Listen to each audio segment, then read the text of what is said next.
안녕하세요. 공인중개TV 송교수입니다.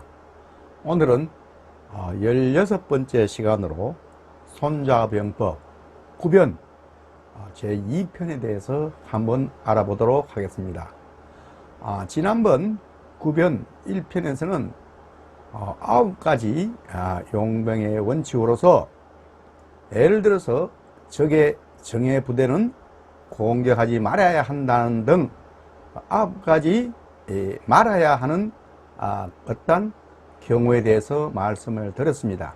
이번 시간에는 5가지의 경우에는 상황에 따라 변칙적으로 운영을 해야 된다, 이렇게 강조를 하면서 5가지 경우를 예시하였습니다. 그 첫 번째, 길이라도 가서는 안 될 길이 있다, 이렇게 이야기를 하고 있습니다. 그렇습니다. 길이라도 적의 부대가 주둔하고 있는 그러한 길은 가서는 안 된다, 그런 이야기가 되겠죠. 또 두 번째는 적군도 공격해서는 안 될 적군이 있다, 그렇게 이야기를 하고 있습니다. 예를 들어서 적군이더라도 먼저 정예 부대가 아니고 척후병 쪽으로 오는 그런 탐색의 어떤 경우에 있어서는 먼저 그러한 공격을 해서는 안 되고 적의 주력 부대에 대해서 공격을 해야 된다, 뭐 그런 이야기가 되겠죠. 세 번째는 이제 요새도 공격을 해서는 안 될 요새가 있다, 그렇게 이야기를 하고 있습니다. 그래서 요새의 경우에도 우리가 피하에서 다른 지역으로 우리가 움직여서 전투를 해야 될 경우가 있다, 그렇게 이야기를 하는 거죠. 네 번째는 지역도 쟁취해서는 안 될 지역이 있다, 그렇게 이야기를 합니다. 예를 들어서 적의 부대가 주둔하고 있지 않는 그러한 지역은 공연히 공격을 해봐야 시간만 낭비하는 경우가 생기죠. 그런 경우에는 피해야 된다, 그런 이야기가 되겠습니다.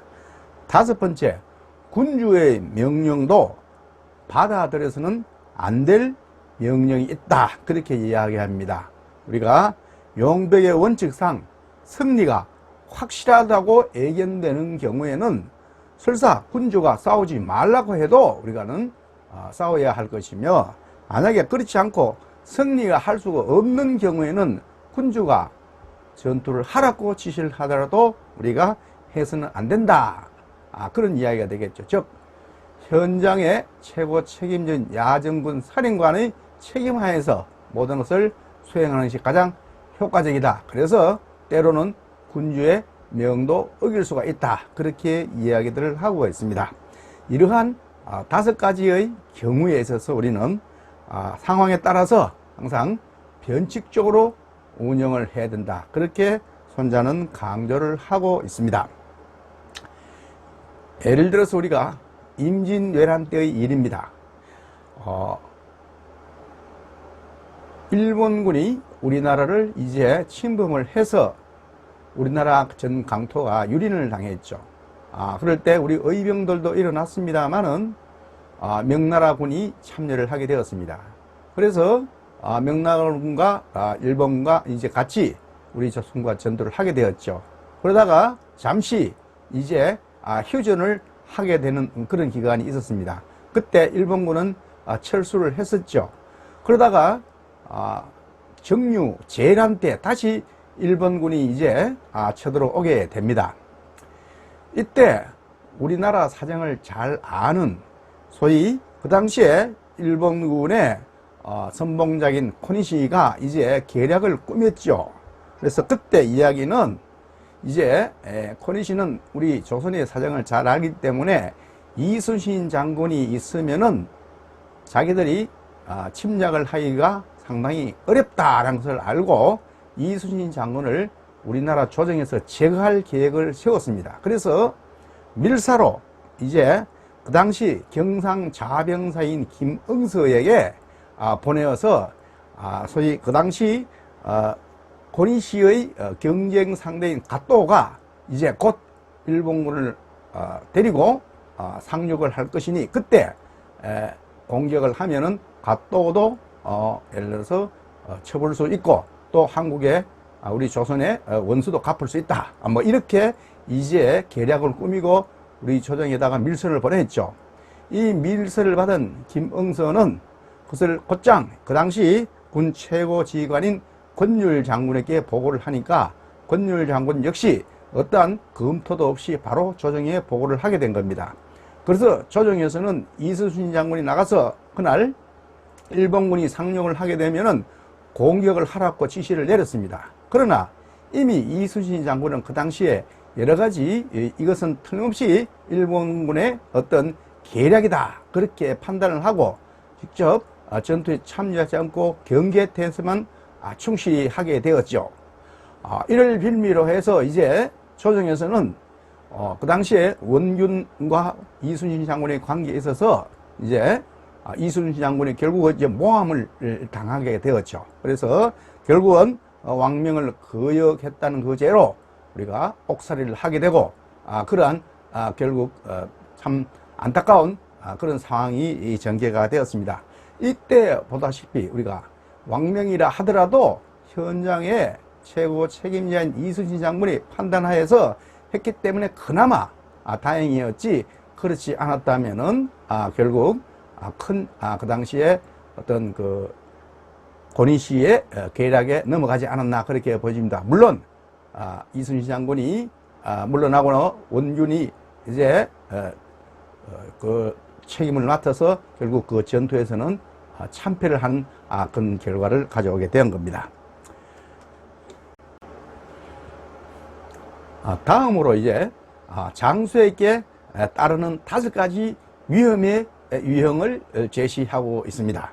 그 첫 번째는 필사적으로 싸우는 자는 죽기 마련이다. 두 번째로 기어코 살겠다는 자는 포로가 되기 마련이다. 세 번째는 승리가 급한 자는 기만을 당하기 마련이다. 네 번째는 지나치게 결백한 자는 모함을 당하기 마련이다. 이렇게 이야기를 하고, 끝으로 5번째로 병사들을 너무 사랑하면은 그 때문에 번민하기 마련이다. 이렇게 이야기를 하면서 이것은 반드시 장수의 과실이며 또한 용병에 있어서의 재난이다. 그렇게 이야기를 합니다. 그래서 군대를 멸망시키고 장수를 죽게 하는 것은 반드시 이 5가지 위험에서 비롯되는 것이니 우리가 깊이 생각하지 않으면 안 된다라고 손자는 강조하고 있는 겁니다. 여기서 우리 좋은 예를 하나 소개하도록 하겠습니다. 우리가 잘 알고 있는 초한지에 나오는 인물들이죠. 이 시대적 배경은 기원전 한 2세기경 됩니다. 여기 대표적으로 나오는 사람이 한나라의 유방과 초나라의 항우, 그리고 그 사이에 있던 한신, 이 세 사람의 어떤 성격이라든지 또는 행동에 대해서 잠시 한번 살펴보도록 하겠습니다. 먼저 항우는 출신이 원래 초나라의 건문 3가지요. 대대로 초나라에서 아주 권력을 행사하던 그런 집안의 자제였습니다. 또한 개인적으로도 힘이 또는 역발산 기계세라고 이야기하듯이 굉장히 뛰어나고 전투력에 있어서 굉장히 훌륭한 그런 장수였죠. 그러나 성격은 너무 어떤 감정에 치우친다든지 또는 약간 다소 급한 면도 있었습니다. 또 다른 측면에서 보면은 우리가 남자의 성격을 가진 반면에 또 여자의 성격을 가지기도 한 그런 아주 특이한 하나의 그 뭐랄까요, 성격을 가진 그런 항우였습니다. 그래서 항우는 항상 어떤 대장부적인 용기보다는 소위 필부의 용기가 더 많았다, 이렇게 표현들을 하고 있습니다. 왜냐하면은 우리가 한신을 우리가 경우에도 보다시피 한신은 본래 항우 밑에 있던 하나의 초급 장교였습니다. 그러나 항우에게 대접을 받지 못하고 결국은 유방 쪽으로 가서 나중에 유방의 큰 대장군이 되었죠. 또 그 다음에 항우가 평소에 늘 존경하고 모시던 범정이라는 분이 있었습니다. 이 범정도 결국은 유방 측의 어떤 계략에 의해서 항우가 범정을 멀리하게 된 거죠. 그래서 범정도 결국은 배신을 당하고 스스로 집으로 가다가 화병으로 죽고 말았습니다. 이러한 예에서 보다시피 항우는 어떠한 조직 전체를 본다는 의미보다는 자기 개인적인 입장에서 많이 판단을 했죠. 그래서 우리가 이러한 항우의 입장에서는 항상 너무 자기 자신감이 차서 소위 요즘 이야기하면 나르시시즘에 빠진 사람이었죠. 그러다 보니까 실패를 하는 경우에도 그렇습니다. 자기 탓이 아니고 남의 탓을 돌린 거죠. 마지막 해하성 전투에서 패배를 하고 오강에서 자기를 했습니다. 그때도 항우는 이렇게 이야기를 하죠. 자기가 때를 잘못 만난 것을, 그죠? 그렇게 표현을 합니다. 결국 자기 자신의 잘못이 아니고 모든 걸 시운으로 돌렸던 사람입니다. 특히 이제 이런 사람들은 보면은 소위 좀 본래 이 권문세가라든지 이러한 귀족들 출신들은 보면은 평소에 사람 관계에 있어서도 보면은 어떤 생각이라든지 이런 것들 남을 의심을 많이 하고 그러니까 생각이 자주 바뀌죠. 또 어떻게 보면은 좀 속이 좁은 면도 있습니다. 왜냐하면은 자기 자신이 굉장히 고고하다고 생각하기 때문에 다른 사람의 어떤 관계를 받아들이기가 상당히 어렵습니다. 그 대표적인 인물이 보면 항우다 그렇게 표현을 됩니다. 반면에 우리가 유방 같은 경우는 어떻습니까? 건달 출신이죠. 비천한 출신입니다. 그러다 보니까 이러한 사람들은 신군의 구애를 받지 않고 굉장히 한편으로는 호방기도 있으면서 또 불량기도 대단히 많죠. 결국 이런 사람들이 나중에 이제 세상의 사람들의 마음을 어떻게 얻느냐에 따라서 우리가 이 세상이 이제 달라지는 거죠. 그래서 이러한 항우의 경우에 보다시피 이러한 자기 나름대로 자신감만 차기 때문에 예를 들어서 어떤 공을 세워도 그렇습니다. 그 공을 부하들에게 돌리는 것보다는 자기 자신에게 돌리고 또 상을 내리는 것도 자그마한 상, 예를 들어서 뭐 식사 대접한다든지 뭐 이런 정도, 술 대접한다든지 이 정도지, 예를 들어 유방처럼 뭐 자기를 준다든지 벼슬을 준다든지 이렇게 하질 않습니다. 그만큼 소심한 그런 측면도 있죠. 그래서 이러한 항우의 한계가 바로 결국은 실패로 끝나지 않았냐 그렇게 보여집니다. 다음 유방의 경우에 한번 보도록 하겠습니다. 유방은 본래 시골의 비천한 출신이죠. 거기다가 나이 들 때까지 별로 하는 일 없이 건달 생활을 쭉 해나오면서도 그는 특이하게도 사람 관리에 대해서는 나름대로 철저했던 것 같습니다. 예를 들어서 자기 생각이 항상 하늘이 나를 이 땅에 낸 것은 반드시 쓰일 일이 있기 때문이다라는 이러한 나름대로 큰 뜻을 가지고 생활을 했던 거죠. 그래서 예를 들어서 이 사람은 또 생각도 굉장히 실용주의자입니다.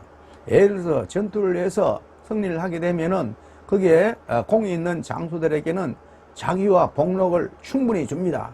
그러니까 그 사람의 마음을 얻는 거죠. 그래서 그 사람들이 무엇이 필요한가 그걸 먼저 알고 나서 거기에 맞게끔 무엇을 이익 배분을 하는 겁니다. 그러니까 사람들이 따르지 않을 수가 없죠.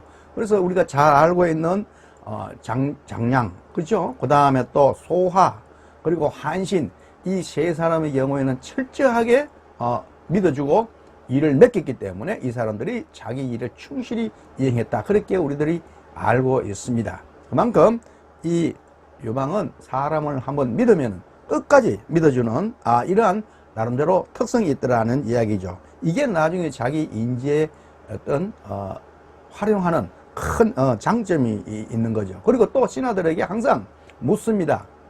어떤 일이 있으면 이걸 어찌하면 좋겠소? 이렇게 상대의 의견을 물어보는 거죠. 이건 우리 인간관계에서 굉장히 중요한 겁니다.